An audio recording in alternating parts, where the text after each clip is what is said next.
Tonight, Senator Tom Atta says that there must be some documentation of the $3.2 million grant for the Veterans Cemetery.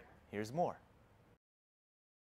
Insofar as not having any documentation at all, I think maybe we just need to look a little harder, because I know, for example, in the case of the $400,000, I know that the Bureau of Budget would have been involved, and the Department of Administration would have been involved, and those, I don't think that those departments would have released any funds without any kind of documentation. So I really believe that they have documentation. They just need to look harder.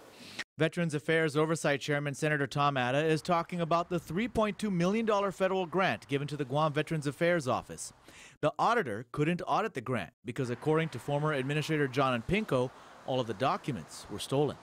I'm a little in disbelief that all those documents were kept solely down at the Veterans Affairs Office. Senator Atta says that there must be some documentation at the Department of Public Works. When it comes to construction bids, the Department of Public Works is the agency that would have handled that bid.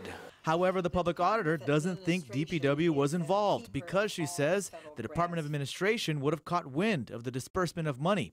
Instead, Doris Flores Brooks believes that the Guam VAO most likely received money into their own checking account and then wrote checks to the contractors themselves. When an agency has its own checking account and is not monitored regularly, it's kind of like giving a matches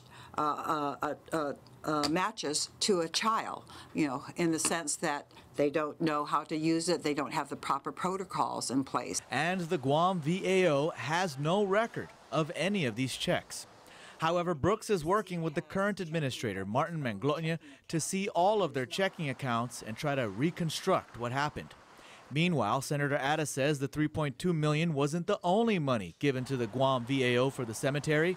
In fact, Gov Guam was required to put up some matching funds. I do know that the National Cemetery Administration required that Gov Guam put up an amount, $400,000 amount, so that we can get the architectural and engineering work done, which basically lays out the plans as to how the cemetery was to be upgraded. Governor Eddie Calvo issued a release saying that his fiscal team and the current head of the Veterans Affairs Office is looking into this. The governor wrote, quote, "We're getting to the bottom of this."